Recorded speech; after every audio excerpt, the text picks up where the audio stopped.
Eu flipo.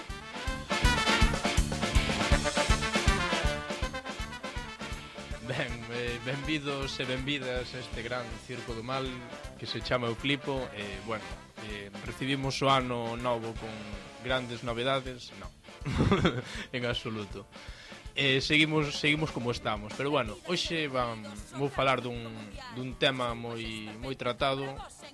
Supoño que pola sociedade, non baseándome no seu, digamos, no seu aspecto negativo, senón no aspecto positivo.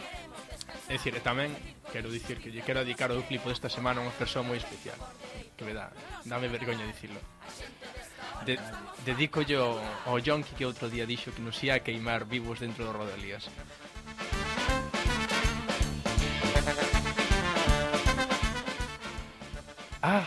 Os Yonkis. Todos coñecemos algún, todos tivemos intres entrañáveis con eles, bueno, e se non nos tivemos, pois deberíamos de telos. Temos moitos tipos de yonkis, pero bueno, eu falarei dos que me tocaron de preto, digamos que crearon esta cosmovisión sobre os yonkis miña personal. Por dereito, queremos descansar, ese circo de injustiza que nos quere afogar. Barreito por dereito, non nos van a calar, a xente desta horta estamos fartas de aturar. Home, a verdade que tendo en conta que vivindo entre a Ría de Arousa e Santiago, teño que dicir que o yonki, para min, personalmente, cando estaba na Galiza, era unha realidade cotiá. Quero dicir, tiñamos varios tipos tipoloxizados, é dicir, tiñamos o yonki da bicicleta, o yonki da cervexa, e sobre todo os supermíticos yonkis da Plaza dos Yonkis de Santiago, coñecida con outro nome que non me acordo, pero eso, é a Plaza dos Yonkis de toda a vida.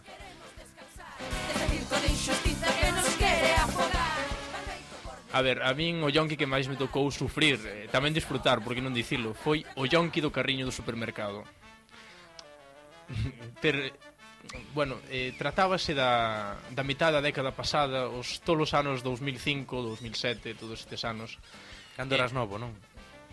Ainda son agora, non te creas. Bueno, non, antes máis. Bueno, cando estábamos a esperar polo Castromil que nos levaba as nosas obrigas daquele entón. Este home, este señor, o yonki do carriño, tiña varios clichés básicos. O primeiro era o típico do yonki de pedir os míticos 20 céntimos para mercar o billete de autobús. É dicir, todos sabemos, non? Que os yonkis caracterízanse por ser eses seres tan faltos de previsión, podemos decir. Pero pasa unha cousa, o que pasa é que non sei para que pedía os cartos, porque despois, a hora de subir ao Castromil, o yonki o que lle amosaba o paciente conductor era un bonobús caducado hai un ano e que me consta que era sempre o mesmo. Xusto, asasino e patriarcal. Hostia. Claro, o nome do yonki do carriño do supermercado ten unha explicación lóxica, é dicir, non é que a nós nos guste poñerlle nomes así. Chamas así porque de cando en vez este homiño intentaba introducir como equipaxe un carriño de supermercado no autobús. Nesa ansia yonkil, que non é un líder norcoreano, de acumular obxetos de dubidosa valía. Evidentemente o carriño, bueno, ficaba na parada porque o condutor non lle deixaba metelo.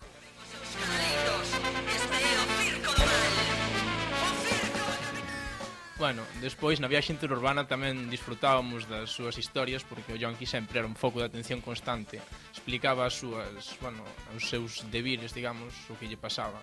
O yonki, pois non necesita que lle prestes atención, xa que sabe que a súa historia ten interese, digamos, por sí mesma. Unha destas historias glosa, por exemplo, que xa estaba casi desenganchado, dicía el, e que se tomaba metadona era por costume e non porque a necesitase. É dicir, el tiña claro eso, pero igualmente seguía indo a tomala por un acto social, supoño, de socialización.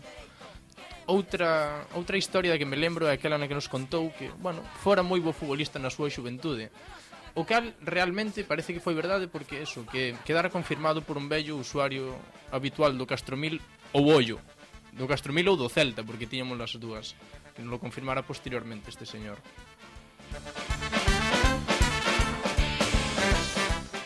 E outro día que tamén lembro moi entrañablemente era un día que o home estaba un pouco rabudo. Misteriosamente coincidía co día no que o home subía a Santiago pola súa amiga Metadona. Estaba, bueno, acompañado do outro compañeiro do, digamos, deste gremio, non? Ese día descubriron o placer da parte dianteira do autobús. Para os non iniciados, a definición de autobús é autobús de 2 ou máis andares. É dicir, de feito, estes homes emocionáronse tanto que ian facendo que conducían na parte de adiante do autobús e simulaban un volante nas rotondas. Iban todos contentos. Ata que un deles bateu ca cachola contra o vidro de adiante cando o autobús freou, xa que se decatara de que el non era o condutor. Non se decatara aínda, bueno, decatouse cando bateu ca cabeza no vidro, vamos. Gracias gobernos estados, obrigadas Banco Mundial, por ser tan bons xestores do medio ambiente fecal. Pero non vos confiedes, o noso día chegará. Construiremos outro circo xusto, libre e radical. Barbeito por dereito, queremos descansar deste circo de injustiza que nos quere afogar. Barbeito por dereito, non nos van a calar. A xente desta horta estamos fartas de aturar.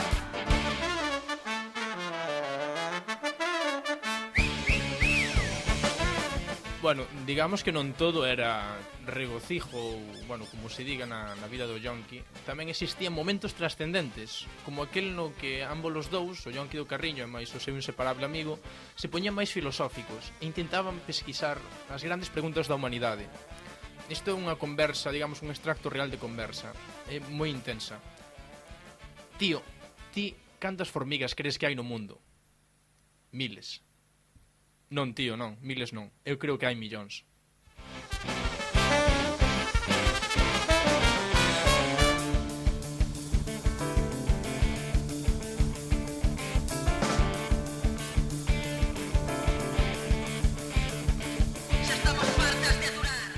Ben, e así ao largo desta intrahistoria personal miña en contacto co mundo yonqueiro, digamos, bueno, chegamos ao punto final, o cal me volveu a recordar todas estas historias, que é o último yonki que tive que padecer a semana pasada, cando estaba no tren á altura do bonito termo de Cornellá. As súas palabras textuais foron algo así. Atención, porque son durísimas palabras. En español, porque digamos, non me gustaría modificar a textualidade.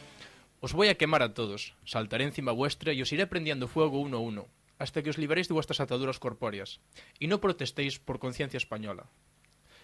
En fin, yonkis, hai que entendelos.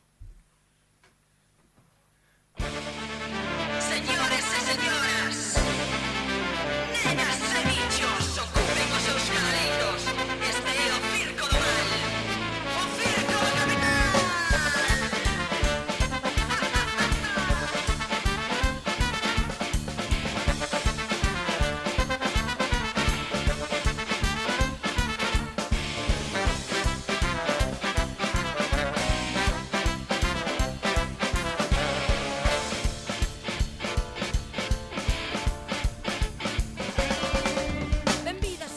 Agora imos cas novas desta semana, comenzando o ano xa de boa maneira. Bueno, repetiremos as épocas navideñas que deixamos atrás. Neste caso é un home que rouba un pavo de 6 kilos metendo no pantalón. Deon Williams debeu comparecer na corte de Brooklyn porque, bueno, foi filmado pola cámara de seguridade dunha tenda roubando un pavo de 6 kilos. O carniceiro advirtiu evidentemente o monumental bulto dos seus pantalóns e seguindo ata a porta do local exixiulle a devolución, bueno, da ave. É evidente que 6 kilos teñen que abultar, non o sei. Home, ten que ver de todo, non? Home, a crise xa sabemos. Unha planta de gas a 100 metros da porta preparada para... Un home arrestado en Estados Unidos por atacar avións guindándolle naranxas. Brian Henio, de 33 anos, foi arrestado despois de, bueno, ser sorprendido tirándolle laranxas aos avións do aeroporto de Falcon Field, en Arizona. Ao parecer, bueno, tivera estado aspirando pintura con fins recreativos mentras paseaba por unha plantación de cítricos. Bueno, ácido cítrico ainda pode matar un avión, é ácido. Depende da concentración no que tomes, non supoño. Pero que era un genio, ¿no? Que alguén explique pola internet ou polas ondas ou porque chame por teléfono que aspirar pintura con uso recreativo. Sí, eso non hai Dios que o explique, Sí, Non está contemplado como actividade, non o sei. eu penso que non. Descansar deste circo de injustiza que nos quere afogar.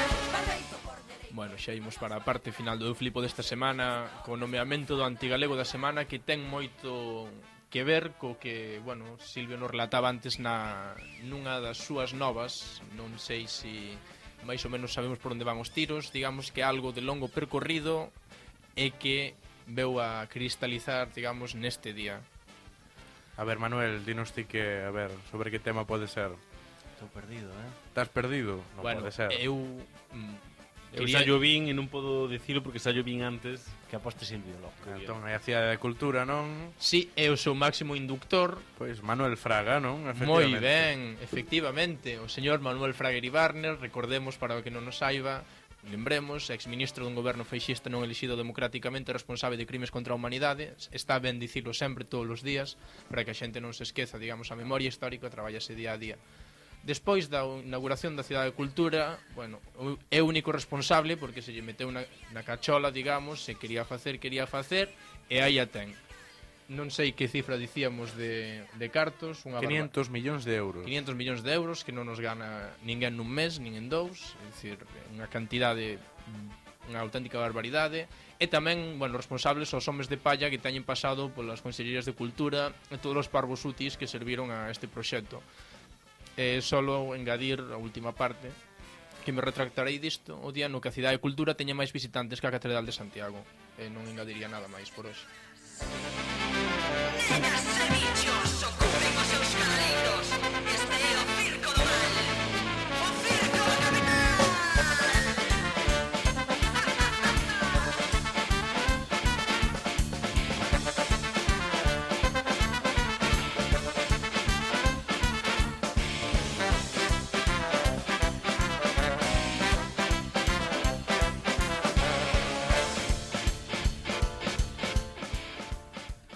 E ben, eu xa antes de rematar este Eu Flipo queria preguntar a Pablo Casal, algún día recuperaremos a dobraxe galega da semana, digo eu, non? Home, Témolo aí pendente, decátate que estamos a comezo de ano e temos que ir introducindo as cousas paseniñamente. Pouco a pouco. Máis dobraxes noutra semana. Seguramente traballaremos niso. Nesa liña. Pois ben, ata aquí o Eu Flipo desta semana e recordarvos que xa no blog do Barcelona Atlántica, bcnatlántica.blogspot.com, xa tendes aí unha pestañiña que editará este señor Pablo Casal do Eu Flipo. Así que o Eu Flipo tamén no internet, bcnatlántica.blogspot.com. Moitas grazas, Pablo, por esta Graciñas. lección.